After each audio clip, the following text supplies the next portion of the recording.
And I also feel like, and I think this is like another interesting point about both of them, is that I also like fully believe that Sam's his word of affirmation. And so he will like try to express that a lot to Dean. And a lot of times, you know, Dean does not like that. So he he'll doesn't like shut it down. Yeah. Exactly. Yeah. And so this is like a constant, literally like a constant trope we see throughout the entire series, is that anytime a problem arises, Sam wants to talk about it. And every single time, Dean shuts him down. And so I find that very interesting how, like, I feel like that's the part where they don't exactly, like, vibe so well. That's where the, like, the friction is, because most of the time Sam is in the right. They do need to talk about stuff. Yeah.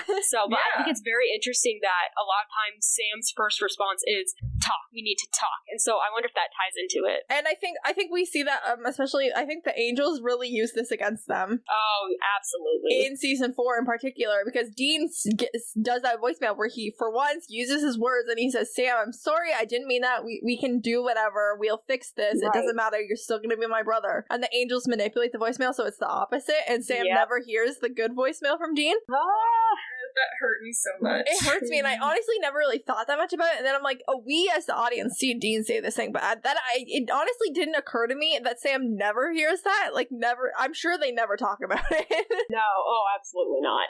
Yeah, no. But yeah, I think with physical touch, Dean's like the player of the family, and Sam seems to like value more of it, like emotional, like words connection before a relationship gets to like a physical point. But I think once it gets there, he's actually a really touchy guy when it comes to like non-romantic, like close relationships. And I think once we see him getting physical in relationships, it's pretty physical. He's not shying away from touch. Right. Oh, and you know what? This reminds me of that one time, and I think this is very interesting because this just occurred to me, but y'all remember that episode where they were like fighting and they were trying to retell a story to Bobby? Yeah, and so yeah. the episode was seeing two different perspectives. Right. You remember that clip where Sam was trying to reassure the victim or whatever, or a witness or something? And yeah, but this was from Dean's perspective. And Sam was like, yeah. So oh my god. It's enough of a part of Sam's character that Dean noticed enough to mock him for it. Sam's physical touch characteristic from Dean's point of view. Oh my god. That's totally what that was. Yeah, okay, soldier. You're too good for this world. I acknowledge your pain. That's also a words of affirmation thing. Oh my gosh! Wow, we are just hashing things out live and in person for everyone. You're welcome. We've cracked the case. But like, look at how Sam hugs people. Charlie, Garth, Jody, Cass. Yes. If it's life or death, Bobby and Dean. Like Sam will hug you. Yeah. Sam also frequently expresses that he would happily sacrifice himself for people that he views to be family. In like season 1, episode 5, Bloody Mary. Like right off the bat, I talked about this a lot when we covered the episode. But he tells Dean he would die for him, even though they've only been hanging out for like a couple of weeks after 2 to 4 years apart. And then in The Man Who Would Be King, season 6, episode 20, he doesn't know Cass is listening, so he doesn't say it to Cass, but he's talking to Dean and he's like, Cass is my friend too, I would die for him, like of course I would. But that's a thing that Sam says several times about people. Like, of course I would die for this person. I care about them. Do you think that counts as, like, acts of service? I count that more as... I can't... Because he's not actually doing it. Yeah. I would count it as words of affirmation, but maybe a little bit of acts of service. It depends on if he's using it as assurance, which I think in The Man Who Would Be King was definitely using it as assurance. So that would be, I think... Yeah, the context. I think when Dean says the same thing or something in a similar vein, I think for Dean it's acts of service because Dean does it multiple times. Dean goes through with it. Right, and I think it's different because when Sam says something like that, he's trying to assure someone of his side of things. Yeah. But when Dean says it, he's saying it because it's an action he's willing to take. Yeah. Yes, he's considering doing it in that moment or soon in that moment. Yeah, because we know that Sam would sacrifice himself for certain people, but he uses the phrase differently. Exactly. So I just wanted to sneak Eileen in here a little bit. We already pretty much talked about it. We love her. But yeah, I think of like the 2 to 3 big hugs for Eileen. There is the hug after she kills. It's not McDavid she kills. It's the other Metal Letters guy. It was the jerk. Yeah. The weird kid. Yeah. I forget what his name is. He's the other Metal Letters that isn't McDavies and isn't Arthur Catch. The other one that's named. It's been a while since I watched that part of it. Anyway, after she accidentally accidentally kills that guy, Sam like gives her this like hug and this speech. He gives her a speech first where he said like it was a mistake. Right. And then in season 15 when she's like resurrected. Yes. They have that my hug. gosh. It's one of my favorite scenes, I think. Absolutely. That might be one of my favorite episodes. Yes, Just because it makes me feel so good. Definitely a comfort episode for me. A couple episodes after that, they have another big hug after they have a run-in with Chuck, where Sam says, like, this is real, and it's the one that's paralleled with Dean and Cass, and it's, like, this giant hug, where he's like, this is real, and then they have, like, their kiss, but, like... That's so sad. Those, like, 3, like, embraces, and then also, like, they do a lot of, like, hand touching, and, like, the way that Eileen, like, grabs... Whenever they have those hugs, Eileen kind of, like, grabs Sam's arm in this, like, really sweet way. It's hard to explain. Damn it, why do I have to wait so long for this? Yeah, oh no, just you wait, bro. It's so good. It's so good. But yeah, so I definitely think Eileen's this physical touch. Yeah, for sure. I wish we had more to say about her, honestly, because... And right after she got resurrected, when her and Sam were at that table, because they were just alone in the bunker for like... Yeah, they like hold hands or whatever. Yeah, that's what that whole thing was. Yeah, they had a whole conversation by holding hands. Exactly. Cass really cockblocked Sam there. they were gonna do it. Right. Like, fully they were about to do it. Oh my goodness. Well, in that case, it was... They were definitely having a moment. They were like, we should do something fun, and they're like, any ideas? And they're holding hands, and then Cass... As long as they get privacy beforehand, because just don't do that in the middle of a common space. They were in the common space, but Dean was gone, and Cass and Dean were divorced, so he wasn't supposed to... Yeah, Cass was like far gone. Yeah, but it's I was messy. and the thing is, rewatching that episode, I was just so excited to see that Cass was back that I didn't even care. I was just like, Cass! Like, that sucks for you guys, but Cass, he's back! Cass and Eileen meeting was so cute that it didn't matter. No, oh my goodness, I loved that so much. I have a hard time pinning down what Cass's is. Oh, okay, I know. Okay, good. Okay. I watched that TikTok. I have notes. Tell me what you guys think it is. Okay, I think it's gift giving bordering on acts of service. It's Okay, one of them yeah. for Cass, because do you remember that one time when he was trying to, like, when Dean was, like, really mad at him? And so he was making him that gift basket. Yes, the gift basket. The gift basket. So, Pie. yes, exactly. I need pie. And then, there was another example, and I can't for the life of me remember it. Meredith, do you have notes on it? I have it. The other example that I'm almost certain that you're thinking of is when Crazy Cass makes them a sandwich. Yes! Yes! It was a good sandwich. Except the sandwich as an act of solidarity. And it's like a really ethical sandwich where Cass grew all the ingredients and he comforted the pig. Yeah.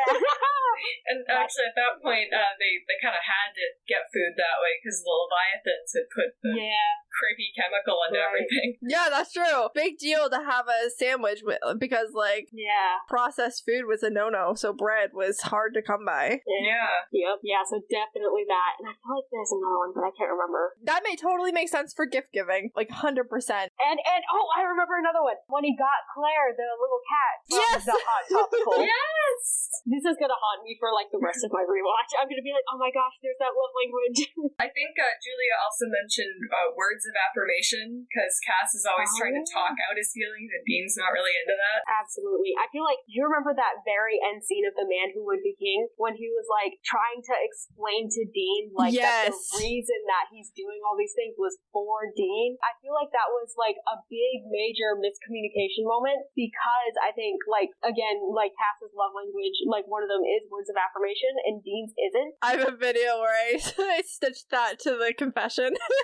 Right, so Cass, I think, sees this as a moment to, like, show, like, Dean, like, I care about you. This is me caring about you. And Dean is just seeing it as, oh, Cass is just, like, giving me excuses. I didn't even say this or put it in my notes until I said that I stitched that scene to the confession, but the confession. Yes, the confession. Oh my gosh. If that's not words of affirmation, I don't know what is.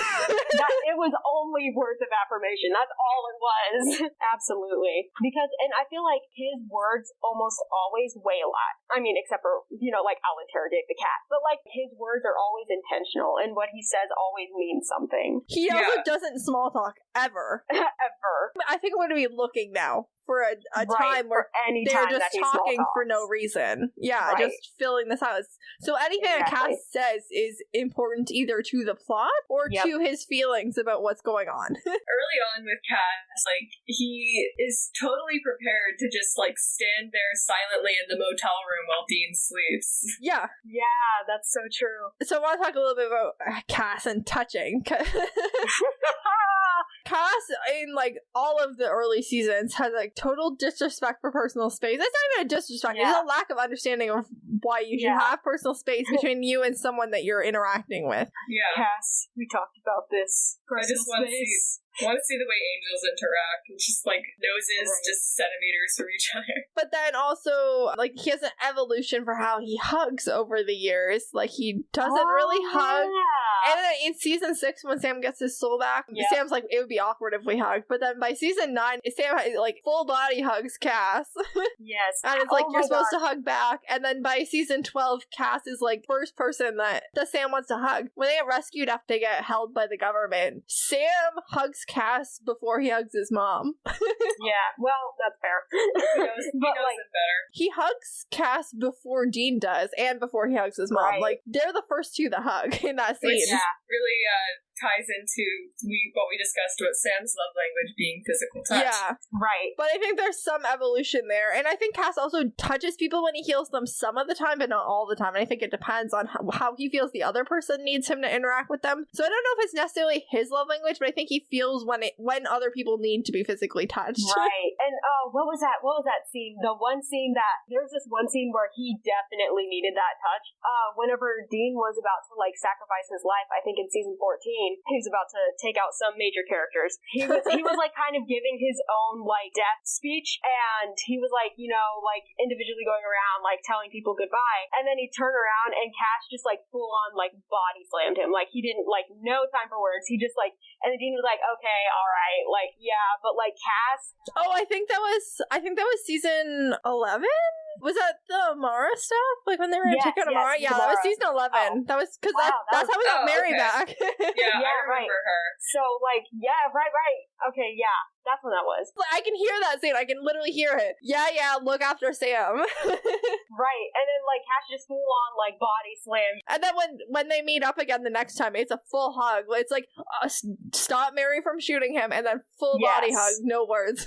Yeah, and I think the only difference then was that Dean needed to be hugged in that moment, too. Mm-hmm. But, like, the first time, like, I mean, it didn't look like did need to be hugged in that moment, I think. But he wasn't showing it, like, at all. Like, he was totally stiff as a board. But Cass was like, poor Cass, he was just like, no, like, and then he was like, yeah, I'll go with you, like, I'm never gonna get a chance to say anything. Right. Oh, it's so sad. That scene gets me. While we're on the topic of things that make everyone upset about Dean and Cass and how they show each other love, let's just get really upset about it.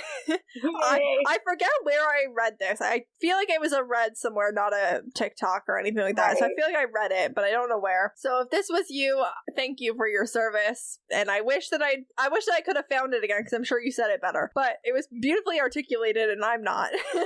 Dean, like, when he's upset, he pushes people away, but really he wants the person to stay. Like, he's gonna push back, but he wants you to stay with him, because quality time. Yeah. But when Cass is upset, he wants to be wanted, because he's always, like, being pushed away by everyone, so he wants to be wanted when he's upset, and he wants people to ask him to stay. But when they're both upset, because they have these opposite reactions, they, like, that's why they're always fighting with each other, and why they're always, like, not meshing, and why the divorce arc happens. Oh my gosh.